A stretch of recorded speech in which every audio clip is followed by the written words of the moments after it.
안녕하세요. 제가 이번에 가지고 온 종목은 네이버와 카카오를 가지고 왔습니다. 자, 일단 이 두 종목 조용하죠. 뭐 특별하게 호재도 없고 악재도 없습니다. 하지만 주요 일정은 이제 임박했거든요.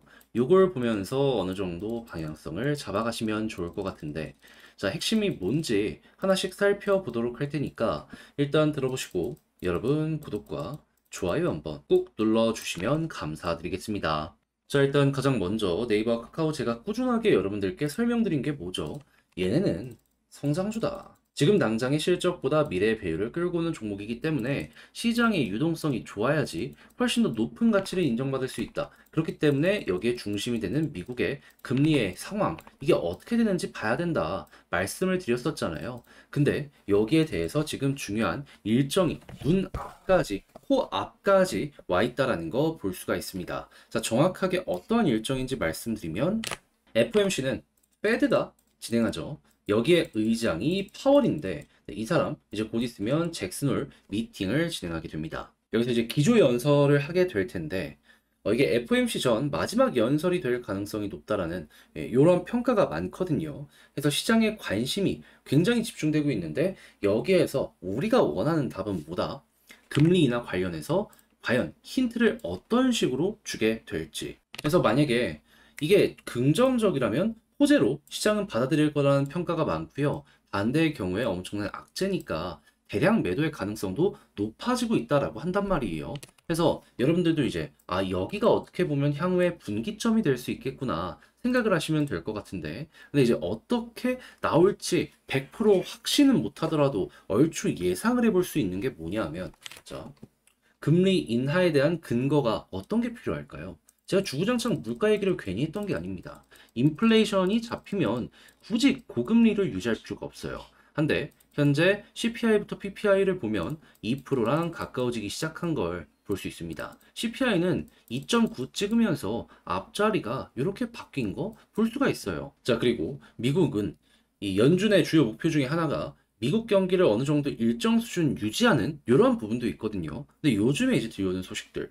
미국의 이제 미니애폴리스 여는 총재가요, 노동시장이 일부 걱정스러운 징후를 보이고 있다라고 언급을 했었고, 이외에도 주요 인사들의 발언을 보게 된다면 고용에 대해서 약간씩이나마 이전보다 확실하게 걱정을 하는 이런 스탠스를 보여주고 있습니다. 그럼 이게 더 심하게 꺾이기 전에 금리 인하를 차근차근 진행할 가능성 높아질 수 있지 않겠습니까?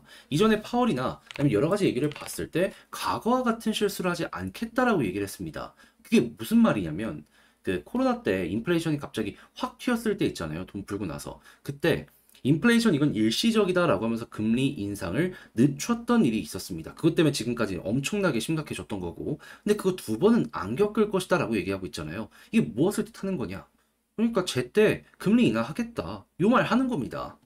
여기서 약간의 힌트만 있더라도 사람들은 되게 현재 위치에 대해서 괜찮게 평가를 할 것이고, 평가가 좋으면 좋을수록 현재는 이제 9월에 대해서 뉴스가 많이 나오고 있긴 하지만 선물 시장에서는요, 그 이후 11월, 12월 FOMC에서도 금리를 이제 인하할 것이다라고 보고 있거든요. 여기에 힘이 강하게 실리게 될 겁니다. 그러면 야, 이거 9월 24일 현재 5.5%인데 이게 25bp 0.25% 하락 마감에 지금 75.5 그리고 50bp에 24.5 이렇게 잡히고 있거든요. 요게 이제 힘 실리는 걸 시작으로 11월 FOMC에서도 금리 인하 한 번 더, 12월에도 금리 인하 한 번 더. 여기서 끝나는 게 아니라 어떻게 보면 내년에 이 FOMC에서도 금리 인하에 대한 확률 높아지는 게 여기에서 만들어질 수 있다.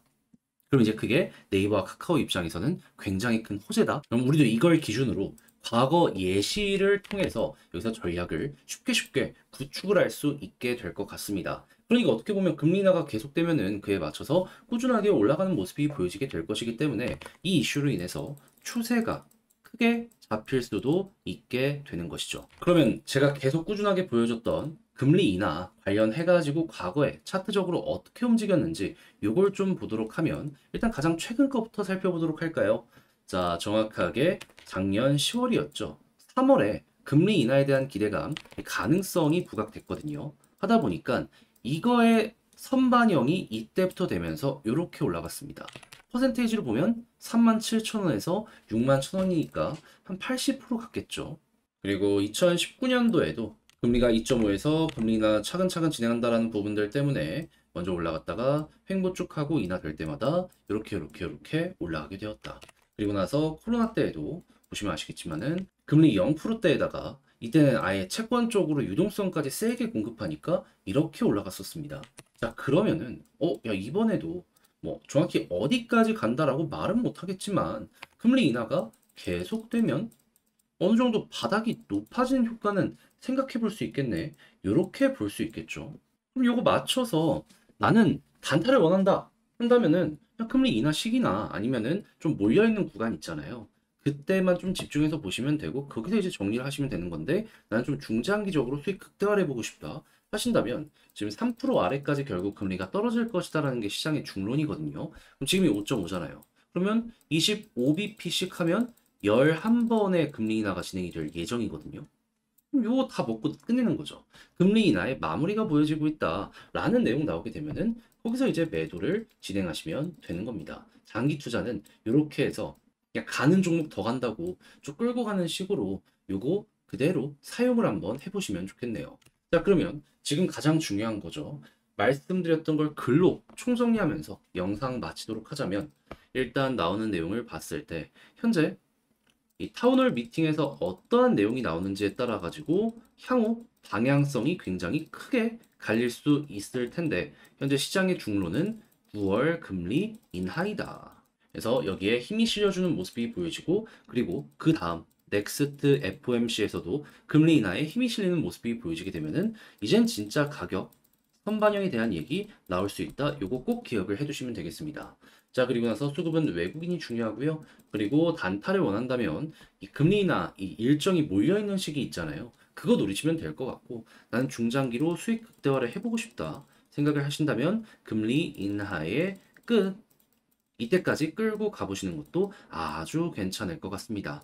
예시로 볼 수 있는 구간은 작년 10월 그리고 2019년 그리고 2020년 최근 것만 해도 이렇게 여러분들이 알아두시면 괜찮을 것 같네요.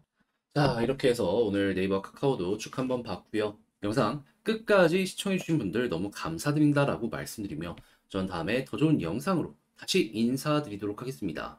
자, 이상 주식 정리해드리는 주정남이었고요. 더 좋은 정보로 또 찾아뵙도록 할 테니까 여러분 구독과 함께 다음 영상도 많이 시청을 해주시면 더욱 감사드리겠습니다.